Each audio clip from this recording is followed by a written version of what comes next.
Hi, I want to talk about conjugation in German, and although I promised that I would do these videos about German in German, I'm going to do this one in English because I think it's a really important concept to grasp when you're first starting out, and I don't want to fail by trying to explain it in German and doing it badly.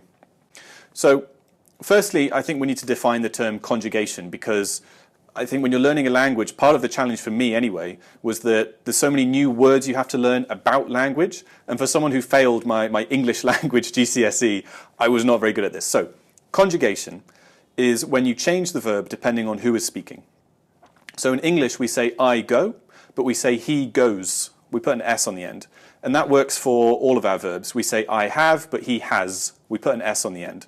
Now, in German, it's very different, and the verb will change all the time depending on who is speaking. But to start off with, it's important to know the pronouns that we're actually going to use. How do I say I, he, it, for example? So here is the list, and you'll see this list in this order all the time when you're learning conjugations. So quickly, it's I, ich, you, informal, you would say it to a friend, du, he, she, it, sie, es, we, wir, you, plural, informal, so you're speaking to a group of people you know, and here you have the formal you, so for someone when you want to be polite to them, or they, you're talking about a group that aren't present, and that's sie. And I've put sie/sie because sie with a capital means you, formal, and sie with a little letter means they. So how do we actually use them, and how do they relate to conjugation? So I've got an example here of spielen, which is the verb to play. And so you can see it changes. I've put the change in green. So you say, ich spiele, I play. Du spielst, you play, informal. Sie, es spielt, so he, she, or it plays. Wir spielen, now that's the default form, spielen. That's called the infinitive, is what that's called, the long form. Wir spielen. Ihr spielt, so speaking to a group of people that you know. Ihr spielt, you play. And sie or sie spielen. Again, that's the infinitive. These two are always the infinitive, or I kind of think of it as the default form of the verb. And so this form here, E-S-T-T-E-N-T-E-N, that is the standard conjugation. That works for all regular verbs. And as you might expect, there are lots of irregular verbs that don't behave like this, that change a little bit. They borrow some of this, but they're a little bit different. Unfortunately, you kind of just have to learn those. But there'll be 5 or 6 basic ones that you learn, and then everything else you'll just kind of get from context. So don't worry too much about that. Focus on learning this.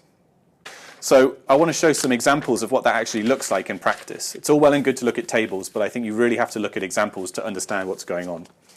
So let me move out the way. There we go. So, ich spiele gern Fußball. I like playing football. And it's spiele with an E. Ich spiele. Okay? The next one is wir spielen zusammen. We play together. And I've used we here, so I have to put spielen with the en. Ihr spielt schlecht. You play badly. I'm speaking to a group of people that I know, that I'm informal with, my friends. Ihr spielt schlecht. And the last one, sie spielen für Deutschland. You play for Germany. Or it could also mean they play for Germany. So I think this concept can be a little bit tricky for an English speaker. It certainly took me ages to get the hang of it. But I do have some tips on how you can help out.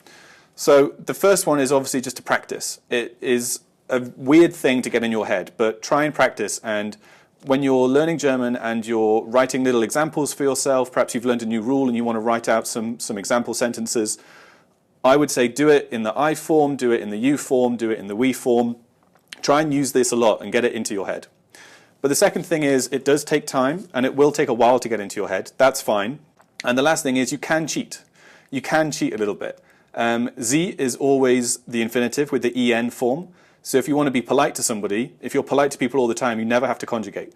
The other cheat is the ihr, wir, and sie form never changes. Even if it's an irregular verb, it will always be that form that we looked at earlier, where it's the T, the en, and the en. That's always the form for those three, so you never have to worry about conjugating those three.